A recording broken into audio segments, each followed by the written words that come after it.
Death blow. Death blow. Death blow. Hello, this is Øyvind of Vomitizer, and you're now listening to Death Blow Podcast. Hello and welcome to another episode of Death Blow Podcast. Subscribe, like and share and click on the bell. Spotify and Apple Podcast for the audio version and Instagram, Facebook and TikTok for more updates and news. Today I present you a new band from Norway. They are Vomitizer. Their death metal style is very particular and their sound will really thrill you. Stay tuned right now for the rest of the interview. Hello. Hello. Welcome, man. I present myself. This is me, Darkel, and this is Death Blow Podcast. Welcome. Thank you. So, how is it going, man? Oh, it's great. We have had the album out for some time now, so it's starting to get a lot of the feedback and stuff, so all good. And you? Yeah, very good, except that it's in Italy it's so hot, but it's summertime, so Well, as usual. So I'm very curious about your band, so I was checking out this new release that you published, and tell me a bit the history of your band and why you choose this name, Vomitizer. Yeah, well, history of the band is pretty much me that had this vision of starting off a band like Vomitizer with this sort of raw, filthy death metal and this kind of stuff. So I was starting to make the lyrics and the songs for this, and then I contacted Espen, which do the drums here, that I knew really well ahead, and we started. He checked it out and liked the idea and everything, and pretty much this is how I made all the songs, and then got more members as I needed them, and finally we were able to record the full album. So about the name Vomitizer, it's no big thing. We were like, because this album is sort of a, it's a concept album, so we had started to trying to make a band name following that concept, but at the same time we didn't want to be that restricted by this concept, so then we just went for a old school death metal name, and using a bit of vomit in the name always seems to work in this death metal name, so it's not more than that having this filthy, dirty old school death metal name. So then ended up being Vomitizer. Yeah, very interesting this name.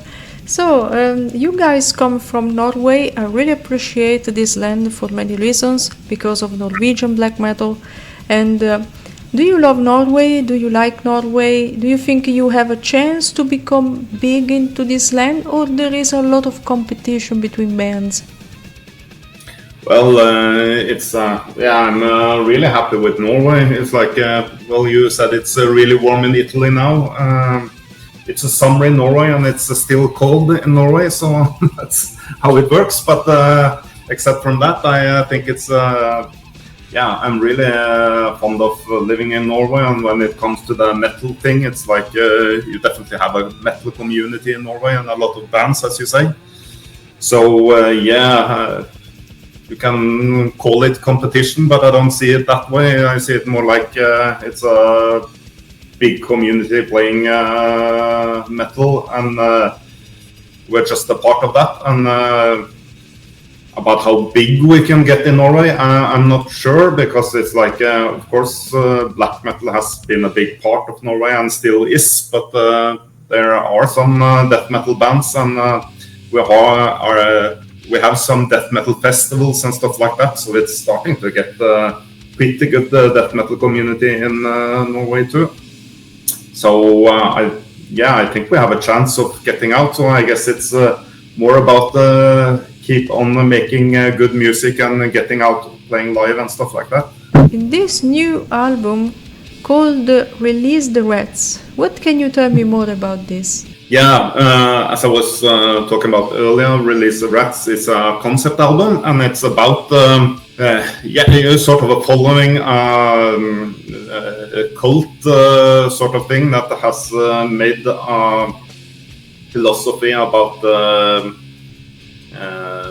they actually want to destroy the world, and they use rats to spread this sort of pestilence, and have this idea that only the chosen one will be able to live through this sort of pestilence and everything. So Release Rats is playing a lot on things that this cult does during the album. So you're sort of following that story through the album, and it's like that's what the 10 songs are about. But at the same time, it's not that really strong story where you need to read all the text to understand it, because we're very, very eager to write the lyrics for each song so that it could work out by itself, so you don't need the other lyrics to get something out of one song. But yeah, that's the sort of the concept behind the lyrics and the title Release the Rats. Yeah, we're very particular by the way to use this name, because many death metal bands, for example, use other names like Rats and stuff, always referred to something dark or like horror movie. Yeah, it's and of course it's like and the rats is sort of representing having this black death in back of your mind and everything. It's very much symbolizing this sickness and death and everything that. Yeah, we're telling a dark story here, and that's a very strong symbol for that sort of thing. So yeah. What about the lyrics of this record?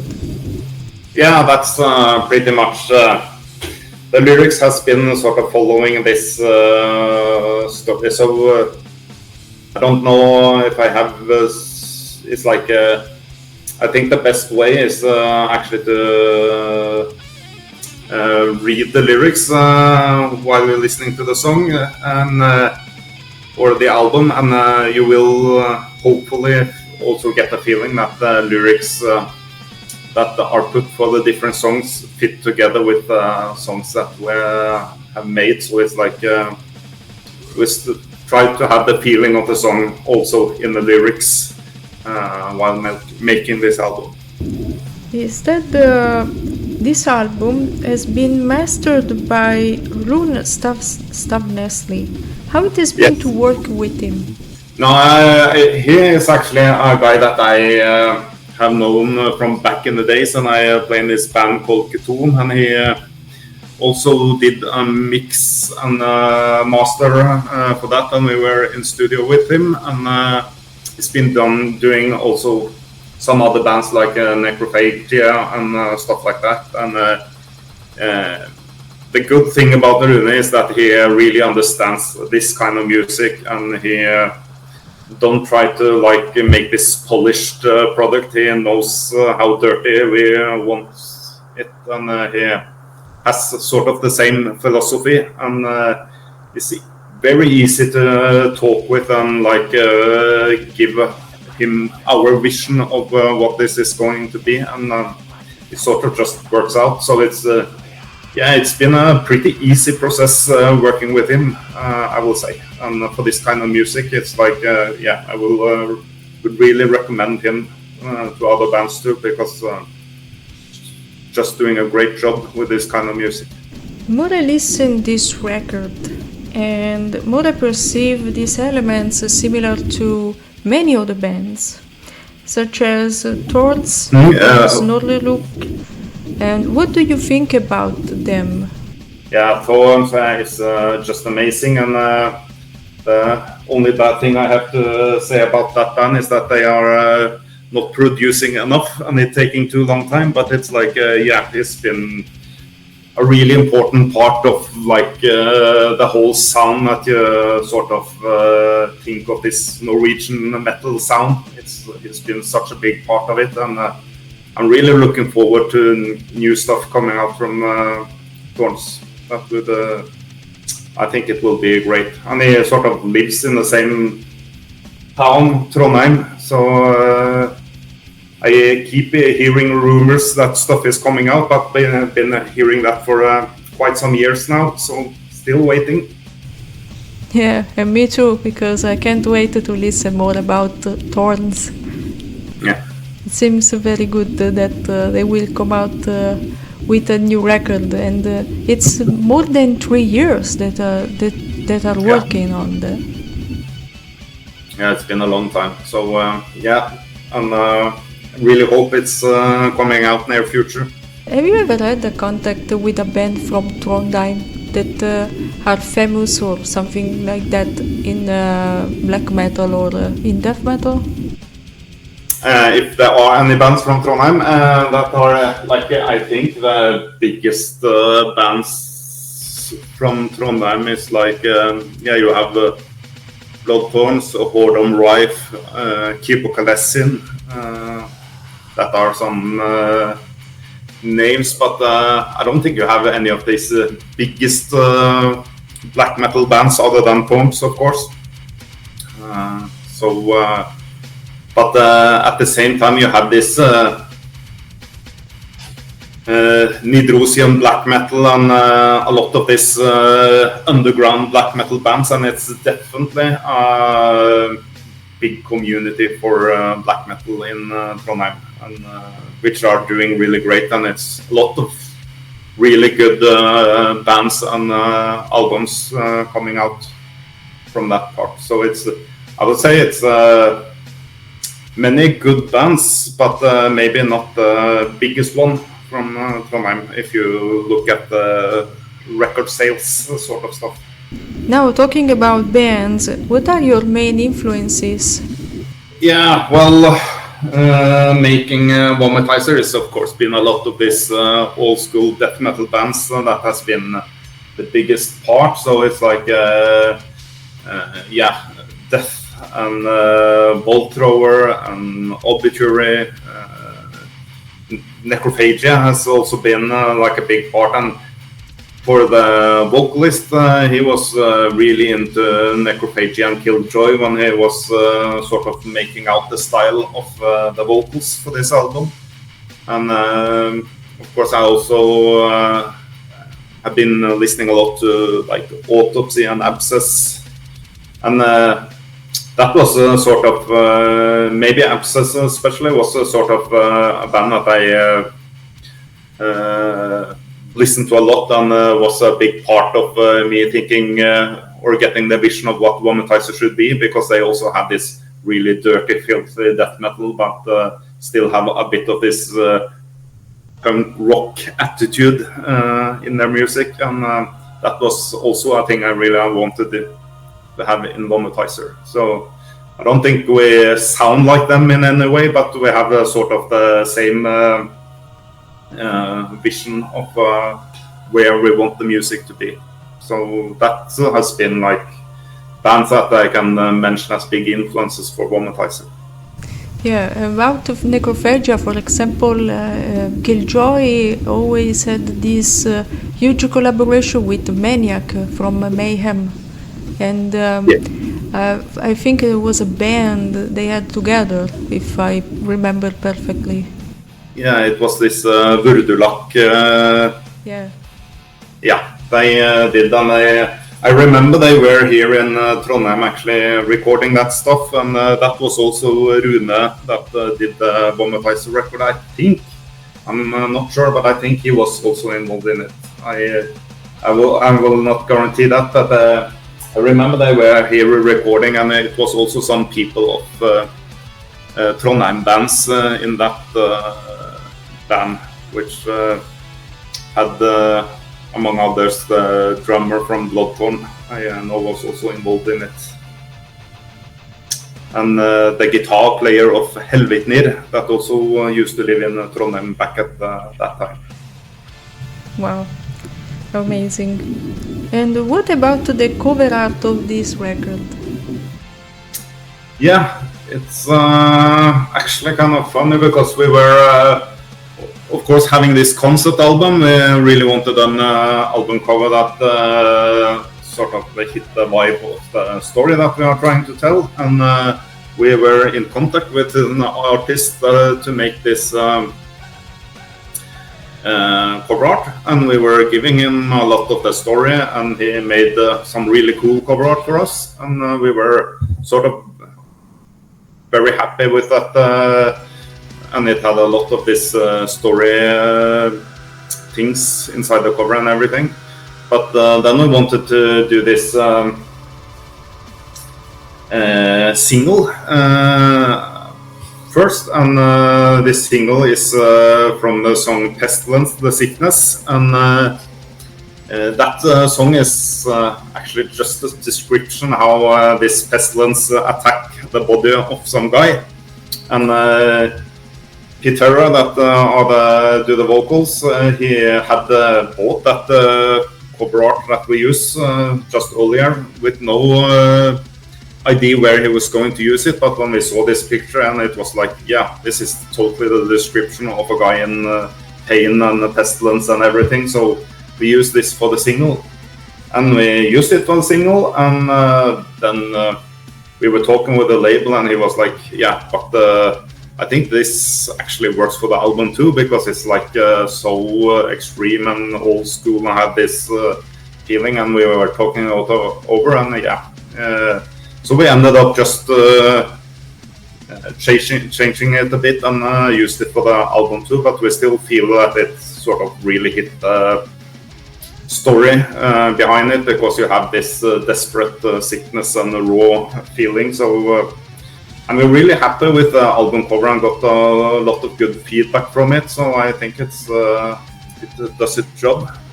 What is your source of inspiration while recording? Could be a book, could be a horror movie. What is it? Yeah, of course, it's been a lot of. It's like you can sort of see this as a horror story, and when we were writing it, like the thing that I knew it was going to end up in this sort of post-apocalyptic world. So of course, also movies like Mad Max and stuff like that has also been a part of the whole thing, like this cruel world, and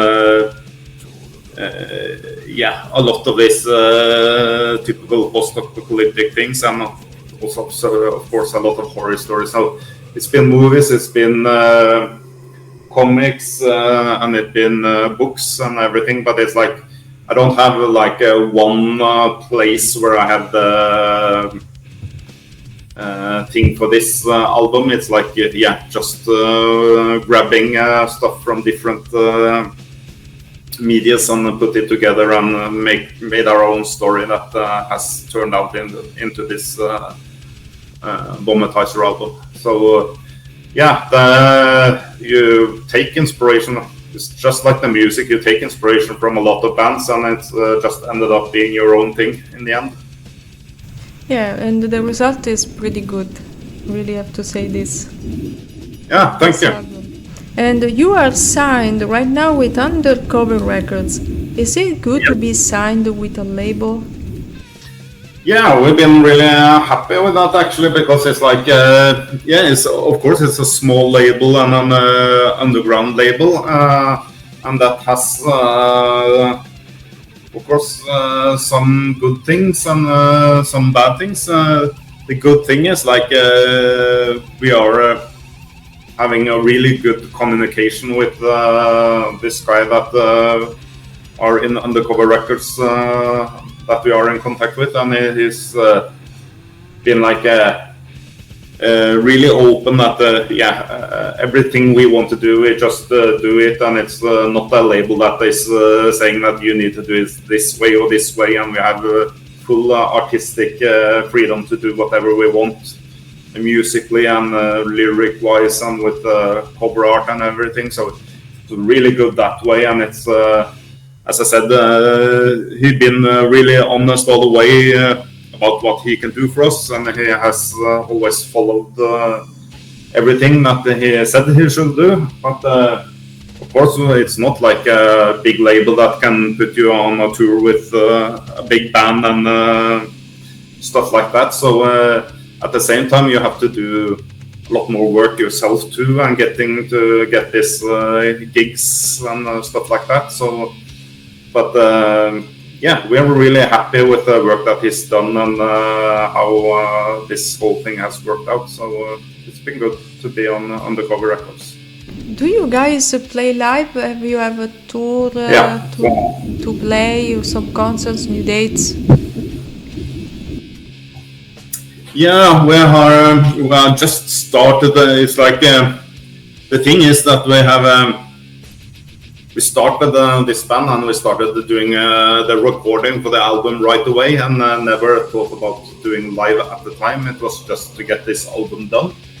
And when we had the album done, it was kind of like that we want to wait until the album was out to start getting these gigs and everything. And well, now the album is out, so we are starting to contact different places and festivals and everything. So we have a couple of festivals that we are going to do. The Legend Metal Fest, which is here in Trondheim in Norway, and also Winter Necropolis, which is in Lillehammer in Norway. So that's two festivals that we are started off with for now, but this is something that we are going to work pretty hard on getting more live jobs in the near future. So that is sort of our main priority now, starting to get out and playing live. But so far we haven't done any live concerts, but that will happen soon enough.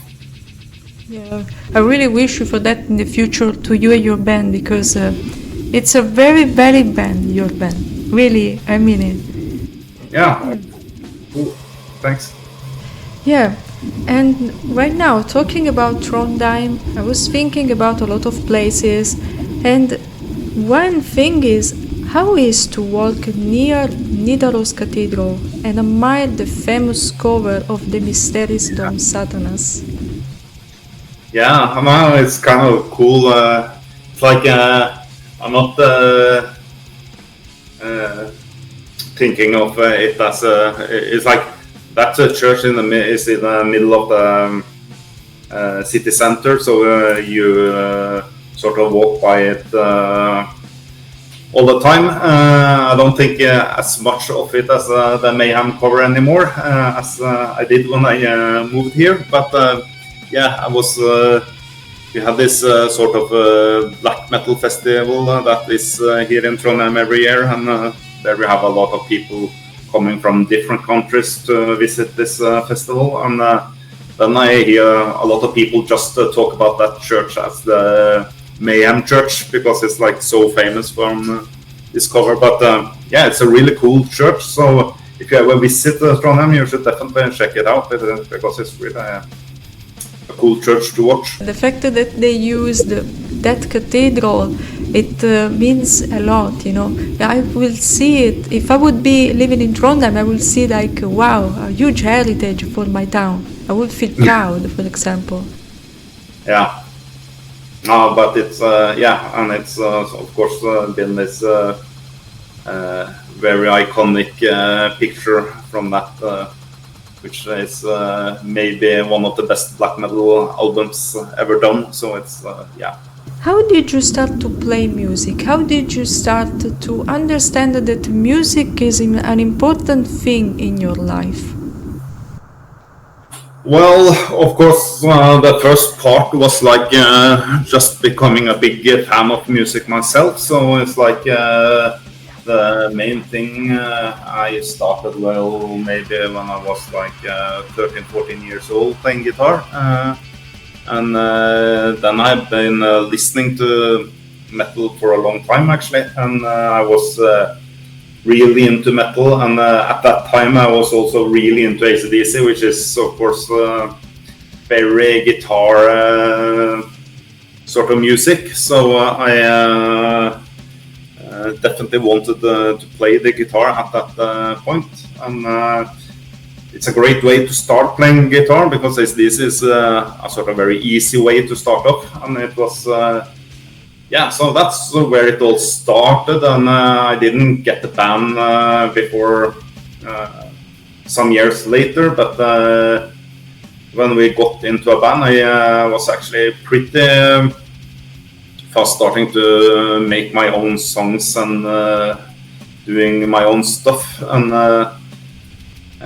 so I always wanted to sort of make the music and not just play what was out there before. I wanted to create something myself, and that's been a big part. And you can say it's when I moved to Trondheim, and that was when I first got into my most serious or into like a serious trying to get somewhere with the bands, and starting to play in Keton, and also I played a bit in a band called Lumsk back in the days.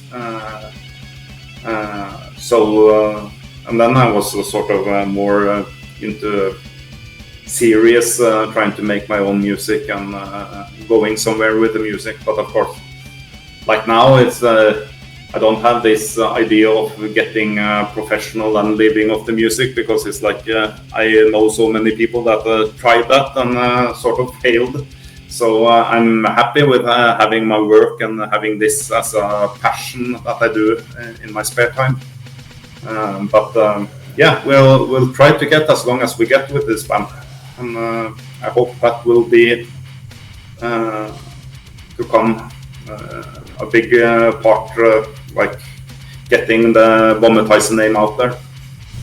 Yeah, I think that right now it's very difficult to find a path into the music, because there are so many bands and there are so many festivals, and to get a record deal or to get a concert festival, and it's really hard. And I imagine that for you guys it could be very hard to even get that. So it's important to have a job and then do this with a passion, and just because you love music so much.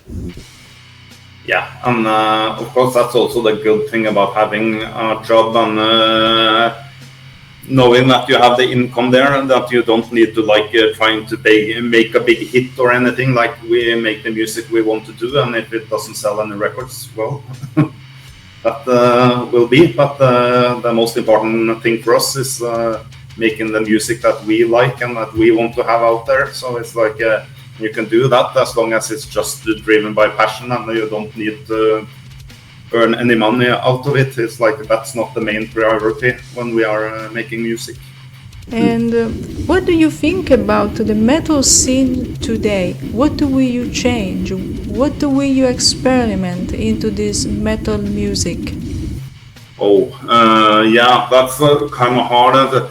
It's like, as you said, it's a big part of it is like all these bands coming out now, and for me, it's like, of course, a lot of crappy ones, but it's also a lot of good ones. So I don't have the chance actually following all the bands that I want to follow, because it's just too much coming out all the time. And it's like, yeah, I can see, I saw this YouTube video that is mentioning all the bands coming out, these metal releases coming out the week. And when our album came out, it was like, yeah, you have Vomitizer and you had like 100 other releases just that week, all metal, and it's like so much, and no one has the chance to follow all these bands. So it's, the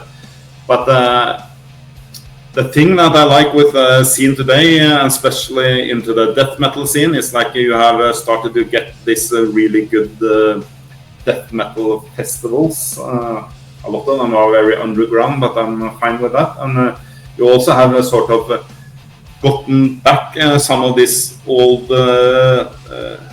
like the feeling I get from these old school bands, where like you are really into this dark death metal, and you have this dark atmosphere and this dirty atmosphere into it. I'm not a big fan of this very clean, over technical stuff. It's like I want this dirty and dark death metal, and that has sort of come back a lot these days, and that's thing I like with the death metal scene today.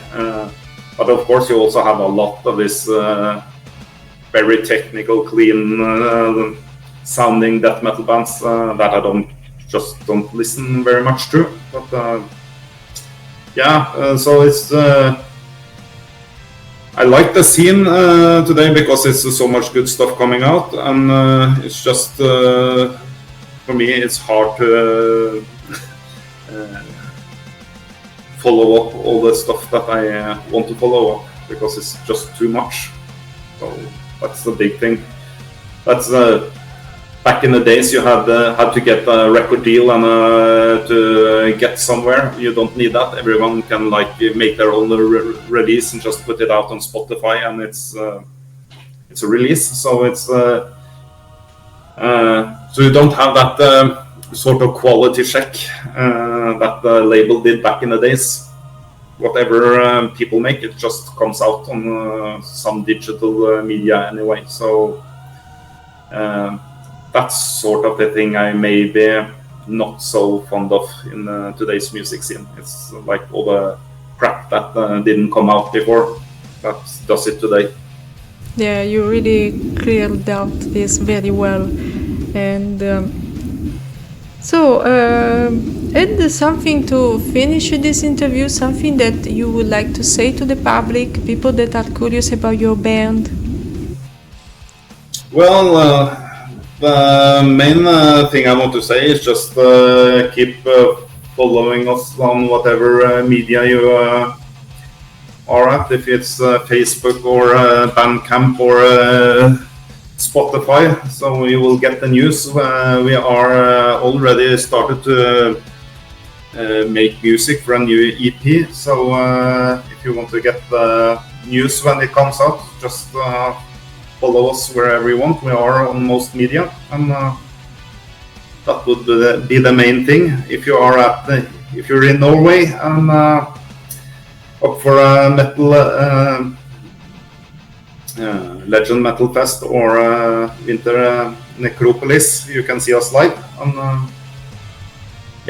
I don't think I have any more stuff to say now for that, but check us out. Thank you so much. Yeah, it's been a really great interview, so thank you much for letting us have the opportunity to talk to you. Bye. See you. Bye-bye. And that's all for this episode of Death Blow Podcast.